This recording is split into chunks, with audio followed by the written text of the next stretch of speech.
One of my favorite parts of being a high school teacher was teaching IB Art, a 2-year art program.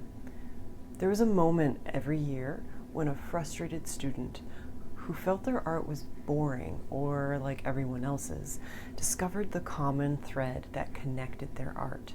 Being witness to that light bulb moment was magic.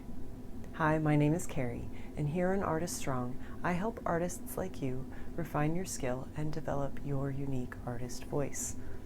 Today on Artist Strong, I begin a 5-part series dedicated to helping you find your artist voice. Today's message sounds obvious enough, but so many artists have resistance around this task. In order to discover your voice, you must make a lot of art. Like I said, easy enough, right? Wrong. Artists have so much trouble with this for so many reasons. Does one of the following fit you? It feels wasteful to make all that art. So a lot of artists feel that the only way to justify making art is to sell pieces so that they can make more and justify the cost of materials.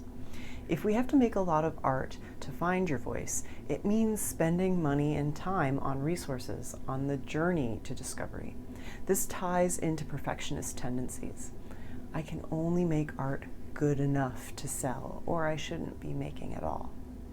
We have few reservations about getting materials for our garden or investing in equipment that help improve our skill at golf. It's time to see this making a lot of art as an investment in both skill and style development. If we really decide we want to sell our art, a consistent, strong voice is part of what builds a market and audience of collectors for the work. I have a great interview with artist Flora Boley where she shares advice on finding voice. I'll be sure to link it below this video for you. The art we make will be bad. If we make a lot of art, guess what? Not all of it will be up to the standard we like for our work. In fact, in the beginning, most of the art may feel inadequate or not up to par.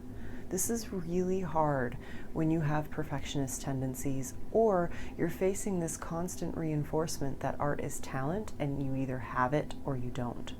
Thankfully, loads of research debunk the myth of art as a talent. I have a great book for you to read about it called Peak. I've linked it below this video so that you can hear more about it. We don't remember when we were kids, but I'm pretty sure that learning how to ride a bike had some scraped knees involved. Art has this too. Give yourself permission to make bad art. It's the only way to get something good. I'd like to note here, if this is a super vulnerable activity for you to make this art, then make it secretly and don't share it. Our culture still celebrates the myth of talent, and that can bring feedback that you're not quite ready to handle. Be realistic, not ambitious. I do this all the time to myself. Dream really big. And guess what? It makes the art or series of artwork I'm trying to do super difficult for me to actually finish. Finding your voice is an exploration that already extends you outside of your comfort zone. So ask yourself, what would make it easy for me to make a lot of art? Working small can help you have a regular sense of achievement and make art in small amounts of time, which of course means that you have time to make more art.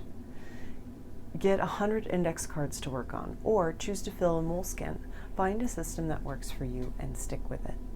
Related to this, it never hurts to break tasks into chunks or to batch your work. So for example, if you need to prime all of your canvases, why not do it all in one go?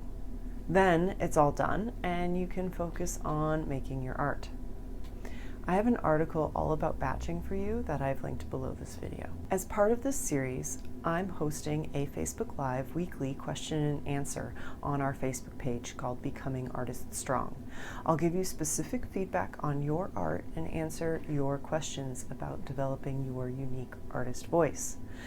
Post your question or the artwork that you want feedback on to the Facebook page, inside our Facebook group, or tag me at Artist Strong on Instagram. I look forward to seeing you Fridays at 12:30 Eastern Standard Time. Don't worry, if you can't make it live, the replay will be available on the Facebook page, so you can start sending me your questions. Be sure to pop on either way so that you can learn from others' feedback and questions. Now, it's time to be creatively courageous. Which strategy resonates most with you? Tell me which one and how you will apply it to your artist practice in the comments below. It's also not too late to join us for our community challenge the month of October, which is called #BeCreativelyCourageous. It's 30 days of art making and discovery. Just sign up below to get started. Next week, we are going to talk about the sticky subject of copying or emulating other artists. I look forward to that conversation. See you there.